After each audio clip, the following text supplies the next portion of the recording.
અને રાજુભાઈ કરપડા ભેગું છે રાજીનામું દીધું એટલે જે આમ આદમી પાર્ટીની અંદરમાં રાજીનામું દઈ દીધું. શું કરવા દીધું, શું કયો પ્રોબ્લેમ છે એ તો અત્યારે ખબર નથી પડી, પણ મારો અંદાજ એ કહે છે કે રાજુભાઈએ સારું કર્યું.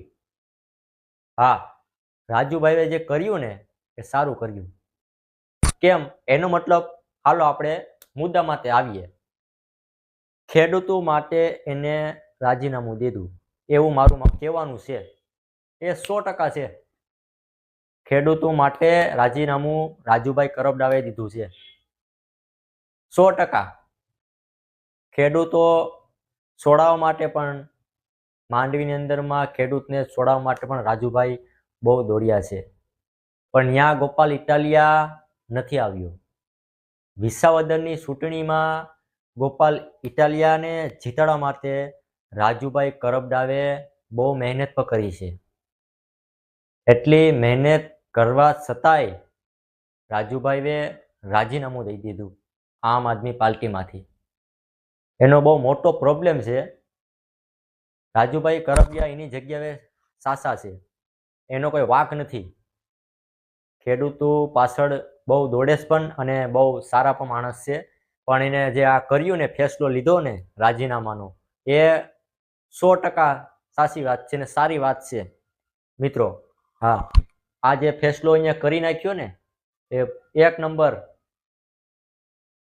રાજુભાઈ કરપડાએ જે આ ફેસલો કર્યો રાજીનામું દઈને એ સારું કામ કર્યું. અત્યારે ખેડૂતને છોડાવવા માટે રાજુભાઈએ બહુ મહેનત પણ કરી છે, બહુ દોડ્યા, તોય એની વાત કોઈ નથી સાંભળતું. શું કરવા નથી સાંભળતું?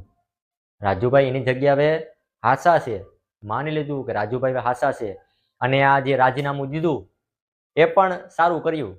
રાજીનામું દઈને પણ સારું કર્યું. ગોપાલ ઇટાલિયા સારો માણસ એ પણ નથી, પણ રાજુભાઈ કરપડાએ જે રાજીનામું દીધું ને એ સારું કર્યું. તમને ખબર જ હશે, ગોપાલ ઇટાલિયાના વિડીયો તમે જોયા જ હશે કે દેવી દેવતા ઉપર કેટલી ટિપ્પણી બહુ ખરાબ કરેલ છે. અહીંયા બહુ ખરાબ કરેલ છે ટિપ્પણી. તમને વિડીયો તો 100% તમે જોયા જ હશે. નહીં જોયા હોય તો હું તમને મારી પ્રોફાઇલમાં દેખાડી દઈશ મિત્રો. ગોપાલ ઇટાલિયા સારા માણસ નથી અને દેવી દેવતાઓ પણ બહુ ખરાબ ટિપ્પણી પણ કરે છે, પણ એનું જાદુ નહીં હાલે. જે દેવી દેવતાઓનું ટિપ્પણી ખરાબ કરે છે ને એ ટકતા જ નથી રાજકારણમાં, કોઈ નથી ટકતું. આ વાત લખીને આપું તમને. જે દેવી દેવતાઓનું ખરાબ કરે છે ને એ રાજકારણમાં કોઈ નથી ટકતું મિત્રો. એ તમને હું લખીને આપું 100%.